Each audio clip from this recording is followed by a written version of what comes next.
This is straight to the point. An interesting card trick and performance of it. Deck of cards here. We start out always impromptu, so starting out with a fair shuffle is always nice. Like so. So I have a spectator in this case. Since the cards are shuffled, they could be out of my hands when they could even shuffle it themselves. I'm going to go across the cards, and they can tell me when to stop whenever they feel like it. Okay? I'm going across, and they say stop. Do you want to go a little further? Yes. Okay. And they say stop right there. Yes. Okay. Right there. And hopefully the camera can see the card. Okay. Just want to make it visual for everyone so everyone could be involved in the effect. And again, the cards can be handed out and shuffled again. I'm only simulating this effect, but I try to be fair where I can. However I can. So they've been shuffled before and during, creating an impossible effect. I forgot to mention that I do have a prediction in my back pocket. We'll get to that in a sec, but I want to first see if I can get any hints on your card. I'm trying to, and you can look with me. I'm trying to look for some, what your card, maybe I'm trying to mind read you a bit, mind game you, because your card could really be anywhere inside here. Okay? It's interesting though. Like, I'm trying to imagine what your card could be. Let me see if I can do this one-handed. I'm gonna do a triple one-hand cut. And I believe I got your card, the Jack of Diamonds. No?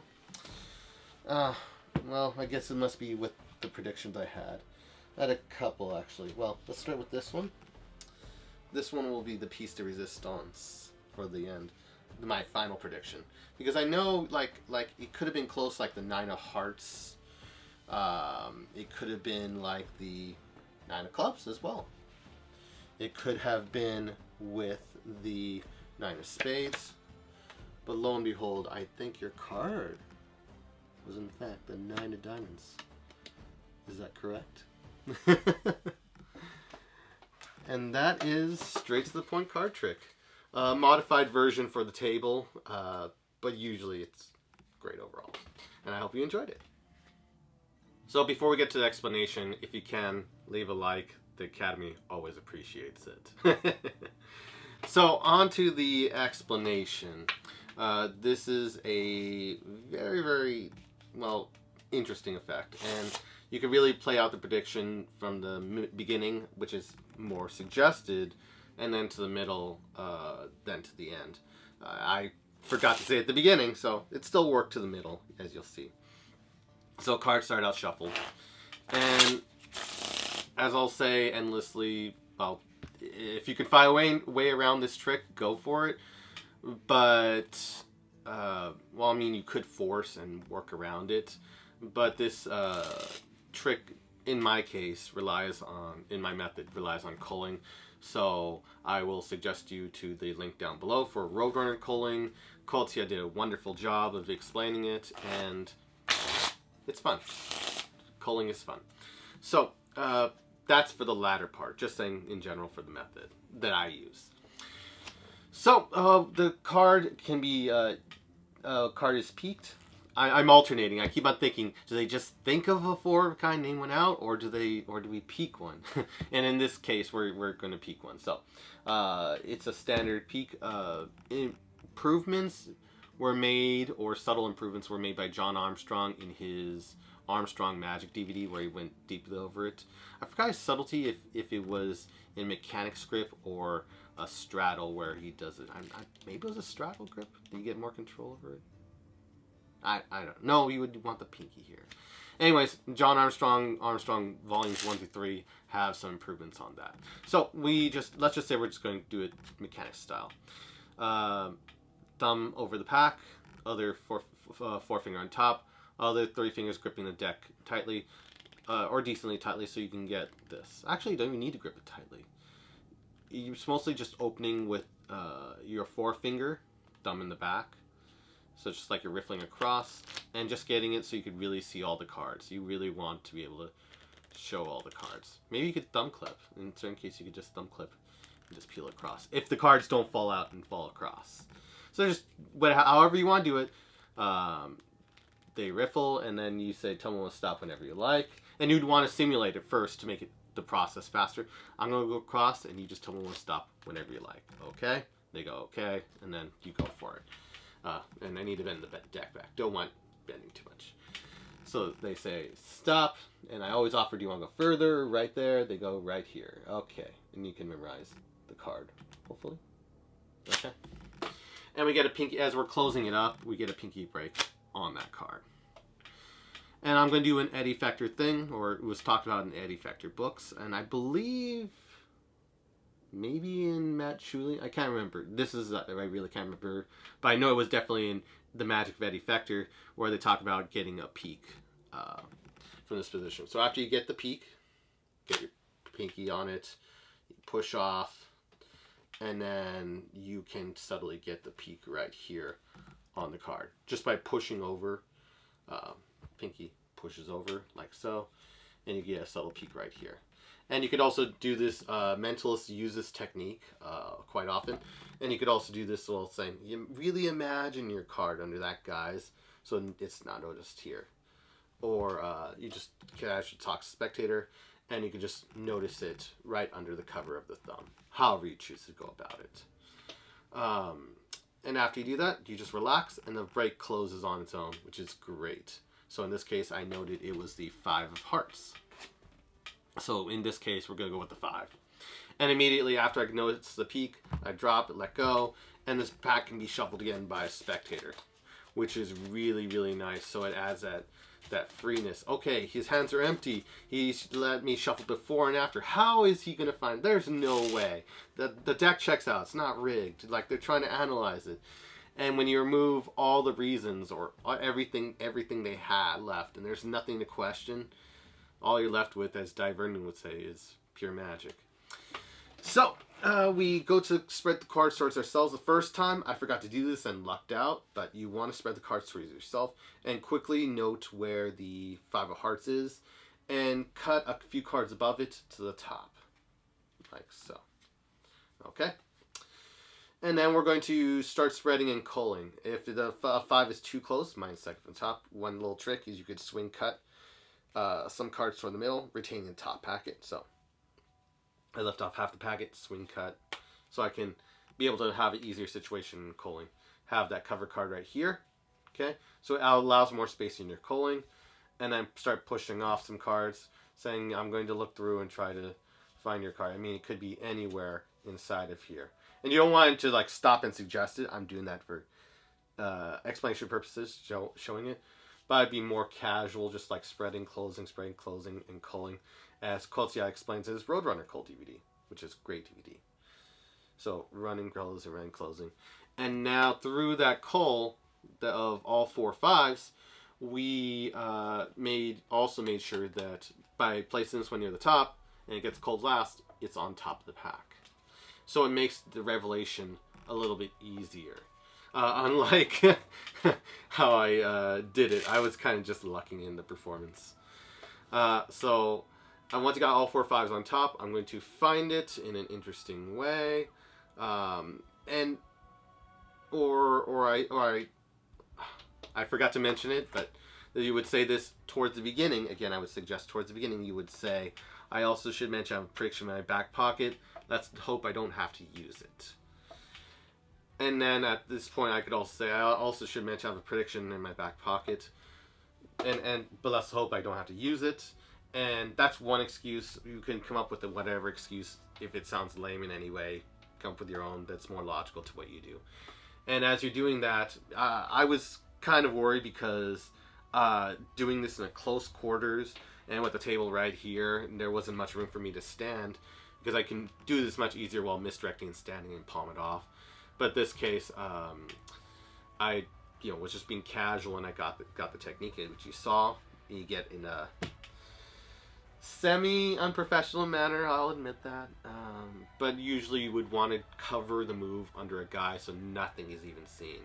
I mean, no one knows the moves, but it was just an awkward pause in the performance. You'll see it. which should be alleviated. I'm teaching you how to go above my mistakes.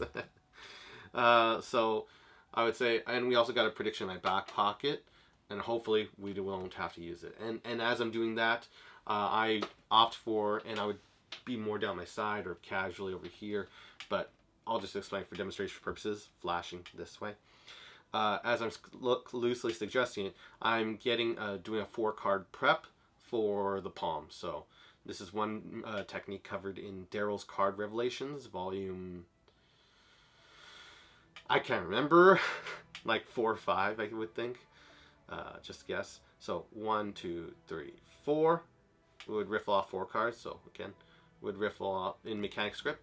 We would riffle off 4 cards. 1, 2, 3, 4. Again, it would want to be over here more casually.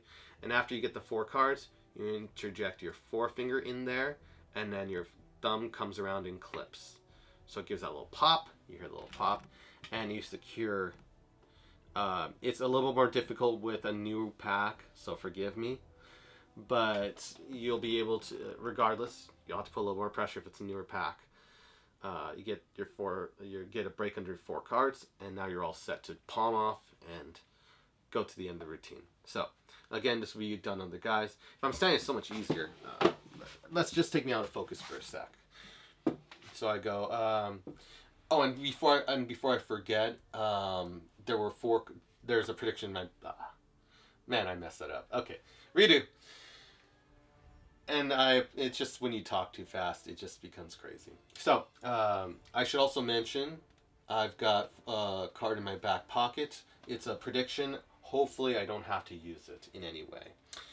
Here, hold on to the cards. Okay. Oh, before I do anything, was your top card diamonds? No? Dang. Then I do have to go to my prediction. Because I know it wasn't exactly like the 5 of spades, but I feel like it was closer. You know, because it could have been like the 5 of diamonds. That would have been really, really interesting. It could have been, you know, the 5 of clubs as an offbeat thing. But no. I really feel like that you would have stopped at, when you were picking a card, at the 5 of hearts. And there you go. Something to that nature. You just want a smooth transition when you're getting it. So I speak to the spectator, okay, about the card. And in the performance, what I opted for was, as I'm palming off,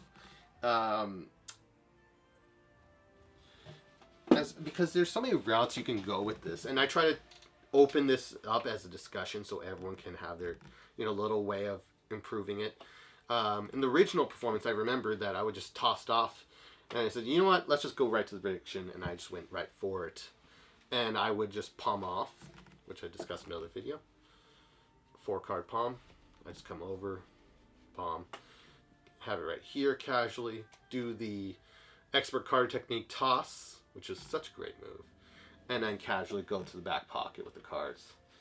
And I bring each one out, not from the center, because that would be obvious to spectators you palm, but from the corners, out one at a time. Showing it one, and because the top card would be the 5 of hearts, you can take them out from what's closest to your rear, outward, and you'll be able to get all 4 of them. 3 and 4. And you can alternate the performance like I did with mine. I may have palmed it off, and may have made it more awkward and obvious that I was palming in that case. But I opted for impromptu cut. So I said, I'll maybe give it a cut, and I think I could get your card. Was it the 8 of clubs? One-handed. They go, no. Oh, then we do have to go for the card. And maybe you can do like a simple Charlier cut. So as you palm it off, you don't want because we set the presentation as that. We'll come back to it later. So what are we going to it from or transitioning from? Well, let's take a guess. We do a Charlier cut, and I think I got your card. 10 diamonds. They go, no. And then you go for it. Or maybe we can hype it up at the one-handed section in a way. So like this is, I just want to get this trick out there. I know it's not perfect in every way, but we can design it to be even better.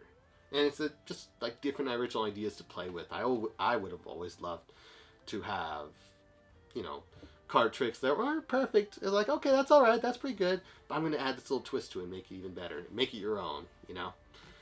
So as we palm it off, okay, and we can do whatever we want. Charlier, 1A Revolution, and then showing card. And so the hyping could be, and I don't even need to, like, it's the prediction we can come back to in a sec. I could just trick one hand. I don't even need two hands.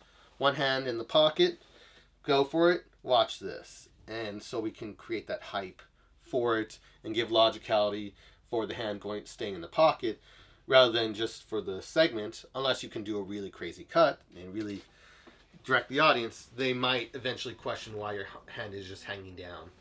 Or maybe you can logically put behind your hand, just one-handed, one hand behind my back, and do that. So different ideas you can play with for that idea.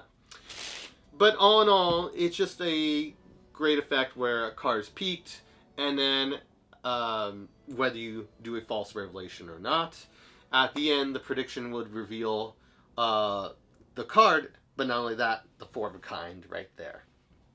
And then right after the 4 of a kind, let me see, did I put them all over the pack? Okay.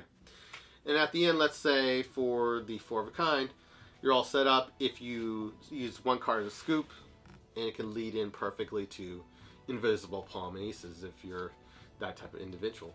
So there's just different ideas you can play with all throughout. I hope everyone gets some little nuggets out of this little effect. Hope everyone enjoyed it. And if you haven't checked out this video yet, you definitely want to check it out. And I'll see you there.